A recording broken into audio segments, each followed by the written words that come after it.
Hi, Betty. You're busy sewing for Live Art 2005. Thank you for participating, Elder Betty.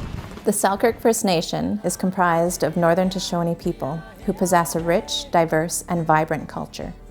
This is our story.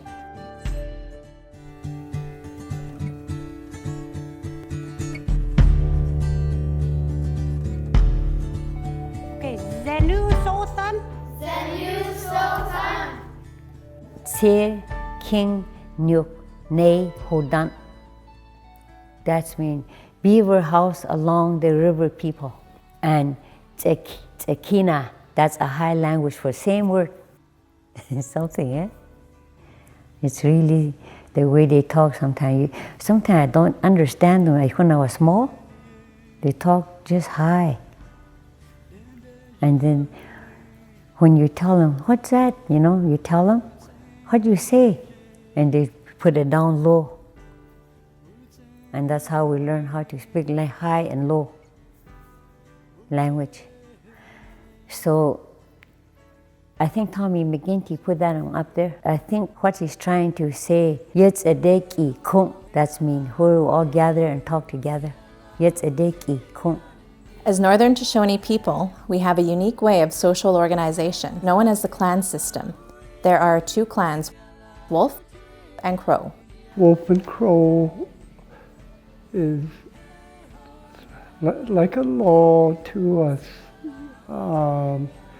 It helps us from when we're small right to we become an elder. It's there to tell you that you're doing good in your life. And the wolf always take care of the crow, and the crow always take care of the wolf. Clan membership is based on the mother, which means a child belongs to its mother's clan. Whatever clan a person was born into, this is the clan that they will have throughout their lives. The clans represent who we are, our connection to other families, and our connection to the environment. Traditional law regarding clans include, but are not limited to, members of the same clan should not marry. If you're a crow, you marry a wolf, and if you're a wolf, you marry a crow. And then if you should marry a crow and you're a crow, things start to unravel, everything come apart. So your life is no longer set on your culture. Clan members hold the rights to crest, regalia, objects or art, stories, songs, and anything else that expresses its clan system. It's just more than a song. There's songs for healing, songs for helping, and song for death. Traditionally, the Society of the Northern Shoshone people is based on the concept of the group. Emphasis is not placed on individual, but rather on the community as a whole. Okay, I'm going to tell the story in my language, and Kara going to tell you in English, okay? Crow, So a long time ago, they used to speak just like us, talk like us. you know that done. Elders are the thread of our community, and they are the history keepers for our people. They assist in the safekeeping of our traditional cultural ways through important roles and responsibilities held within the community. It took me a lifetime to say what I'm saying now. That's why I say we gotta learn together everything, eh? That's all I know about that one. Good? So fun? Uh-huh.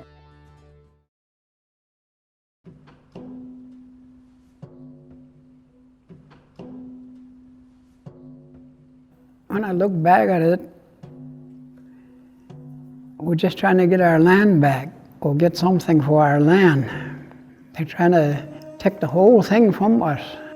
What we're saying is we're We're First Nations people. We're First Nations of the land. Our social life, our hunting, our fishing, our cultural and custom lifestyle.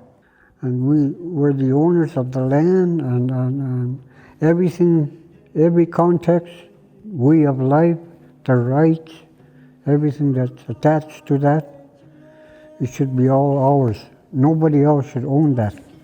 Before they making decision for you, but they don't tell us what they did or what kind of decision they make. Not only that,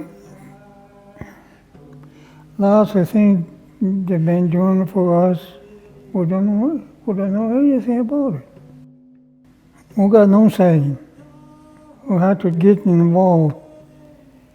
We have to do something for ourselves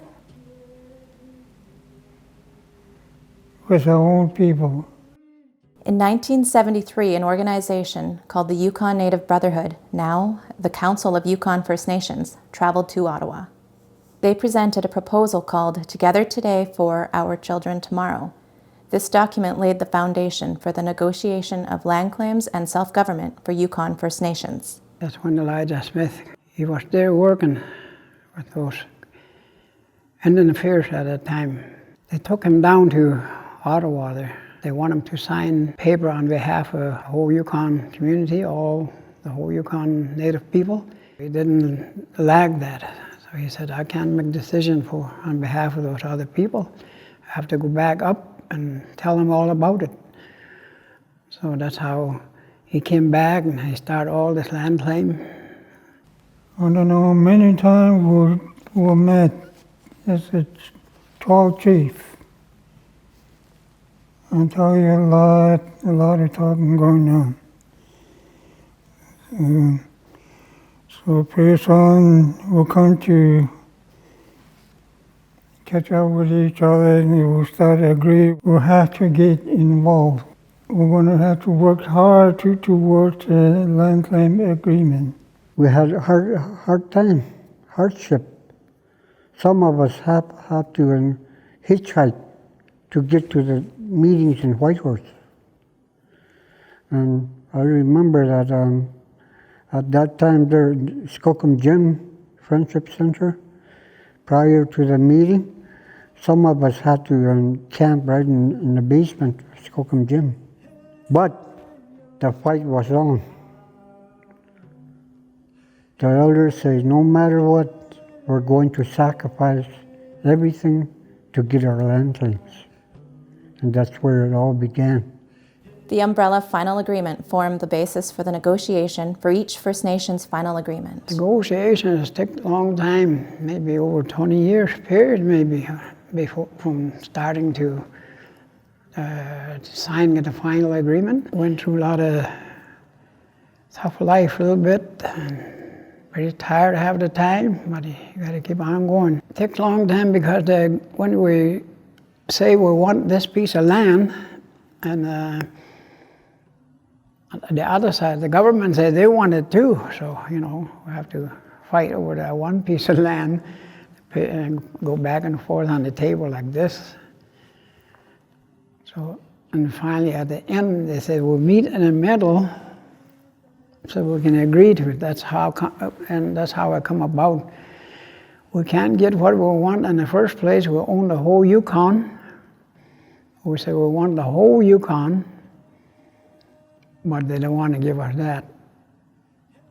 So they break it into small pieces. That's why if you see a map today, there's all little pieces here and there all over the place. In July of 1997, we, the Selkirk First Nation, signed our self-government and final agreements at Minto Landing.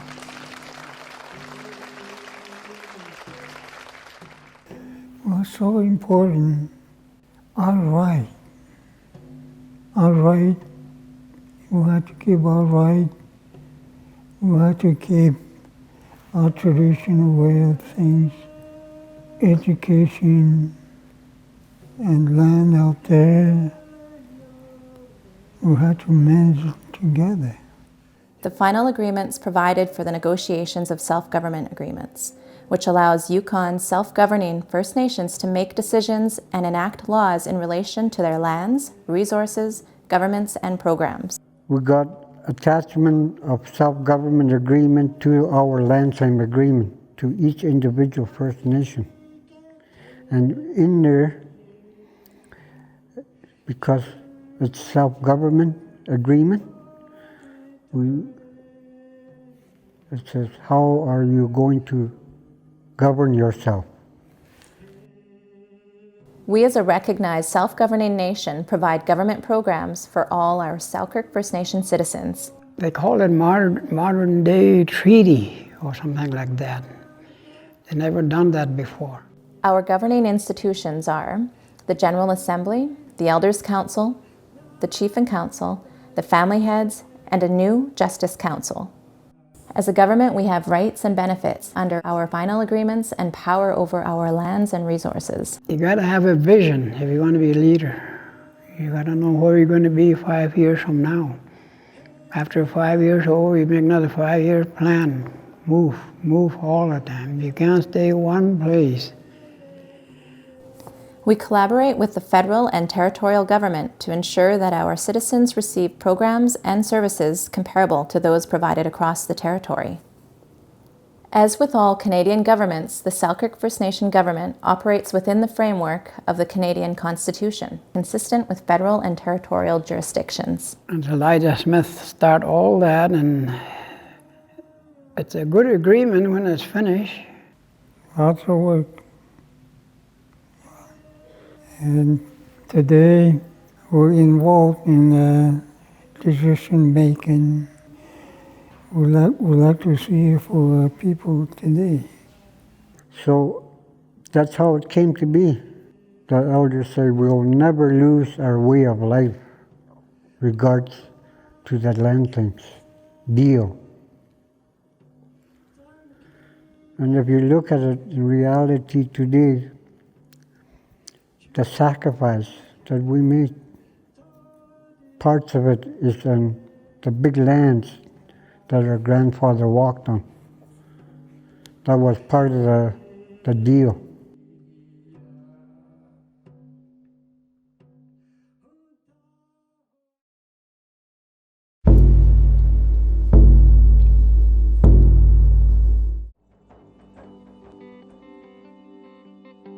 The Selkirk First Nation people have lived in the Northern Shoshone traditional territory for a very long time.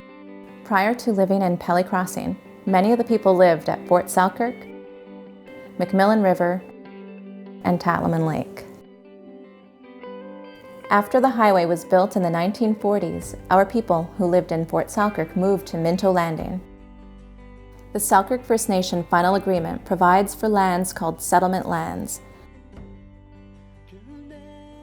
Under the agreement, it talks about how you're going to report and work with other governments and other agencies on managing people on the land and the environment. We're going to split it in half. There's a sonar operation at the border, and that's used to count fish. Like the contemporary side of it and the traditional side of it, and bring those two together. You can't hunt big boo-boos after fall. Remember when we first started this, we talked about a person wanting to do something on settlement land. The settlement land of the Selkirk First Nation is nearly 4,750 square kilometers. We own and manage this land.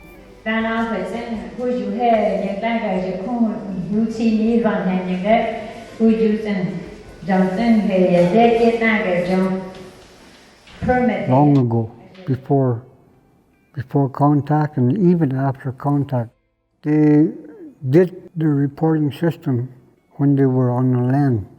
Northern Shoshone people. What they used to do a long time ago, they said, was they came together and let people know how the animals, the fur and the fish and the birds and whatnot were on the land. And that happened in May month, where they all got together. All of your land has been basically managed with the First Nations with this traditional way of managing it. It's lasted for 1,000 years. that should last for another thousands of years. All those reports were there, traditional way. And the people that used the land were the managers to the land and whatnot in that area, family area. They called it back in them days. They would come in and say, we overhunted this area here, or else we overharvested fur or whatever. They reported it and let people know how the animals, the fur and the fish and the birds and whatnot were on the land. And that's how it came to be. Exactly what the land claimant was asking us to do, but we did it in a traditional way. If you want to hunt, trap, or fish on the Selkirk First Nation settlement land, you must get written permission from our Lands Department of the Selkirk First Nation government.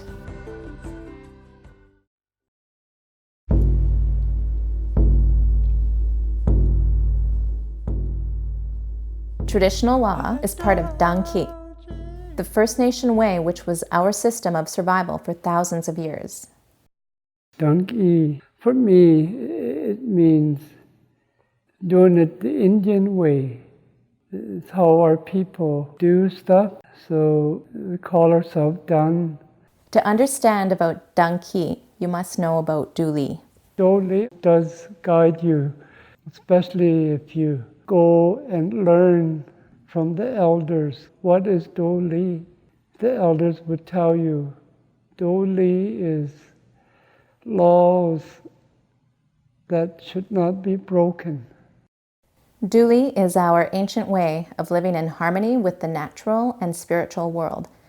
Duli is all-encompassing. Doli and animals, they're close together, you know.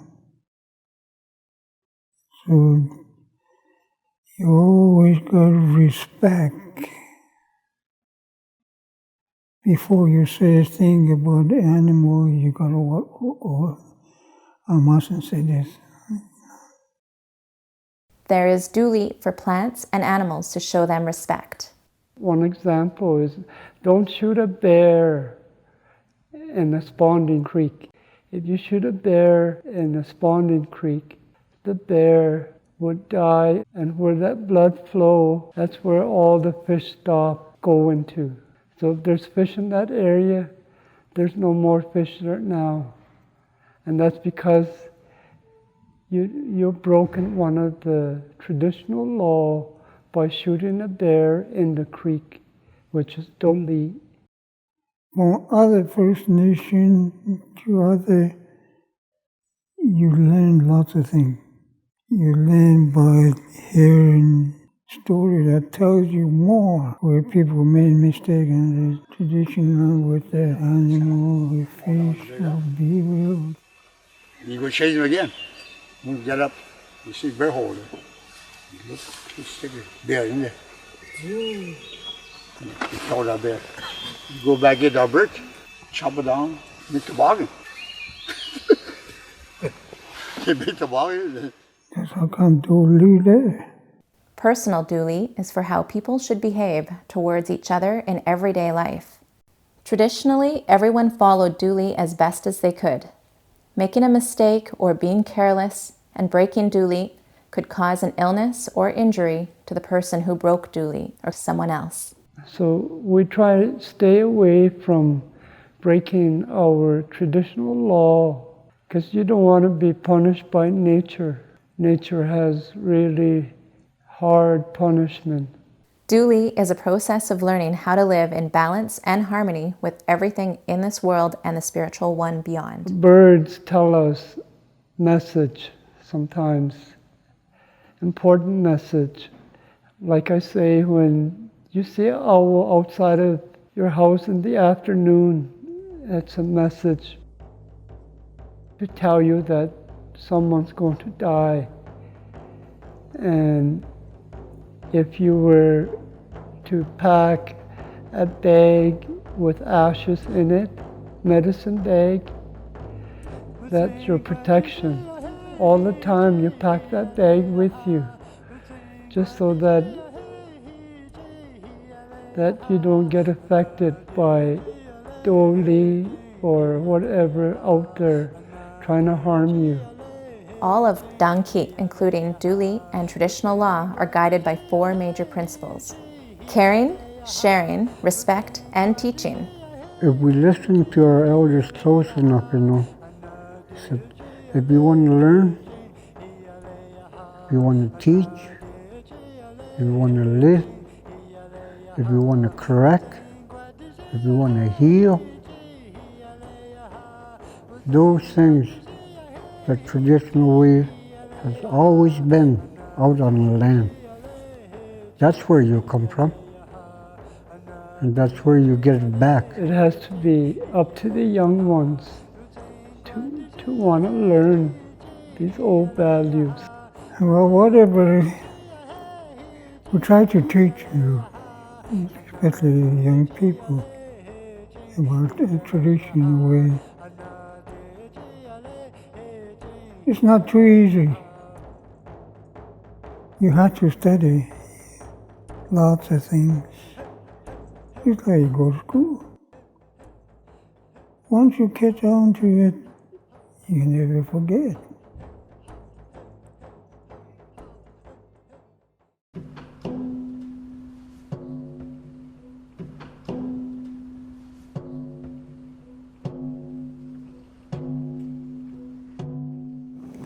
Give me a sosan, everyone. My name is Nicole Alfred and I'm 13 years old. And I'm here at Little John Slough and we're here for camping and I'm here learning my culture a little bit more and learn the elders' teachings. So we go for boat rides and cut some moose meat and we eat pretty good here. This is how we got our meat years ago. And every part of the meat gotta be hung up like this. You cut the meat apart like, and then you cut it into dry meat like these. Elders long time ago, they got no deep freeze, They have to boil up all the bones, The only way they got saving the meat is to dry them. Nothing goes to waste, Yeah. We keep our community vibrant and strong by hosting many events and activities that center around our culture. As Northern Shoshone people, we have our own songs and dances which reflect our way of life and our stories. It is important to pass these down to future generations.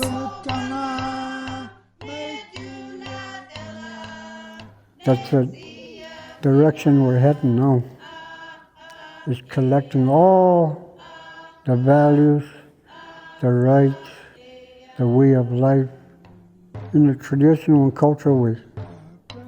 And we're so fortunate that the elders that we have left from the original, that they still have their language, they still have their vision, they still have their direction, and they still have their action.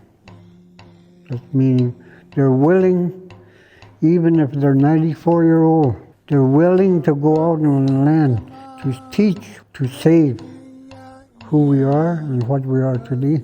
We also continue to practice our traditions with fish camps and hunting camps, where families come together for the traditional harvesting of food. The work we Northern Shoshone people are doing, based on our traditional laws and our Duli laws, those are the things that today we are working towards. We also teach our language, Northern Shoshone, in the school.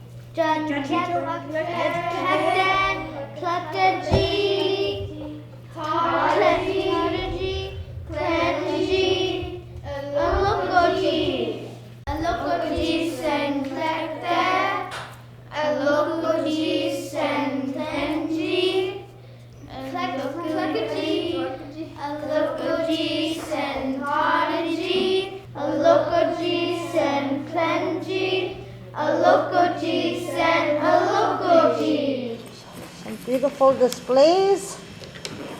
And we teach sewing classes and cabin building, among many other classes and workshops.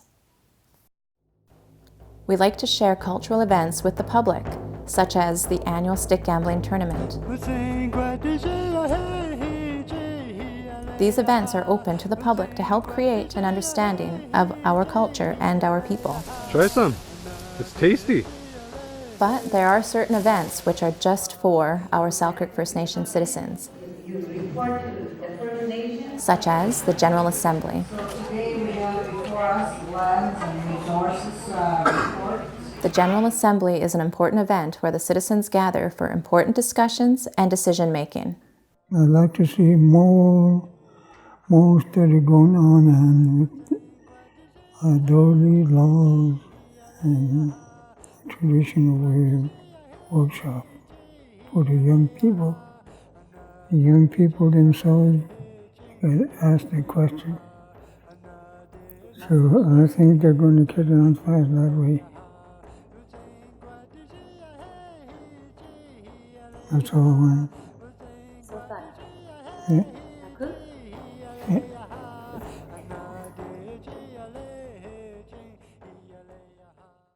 For more information on the Selkirk First Nation and events, visit our website at www.selkirkfn.ca.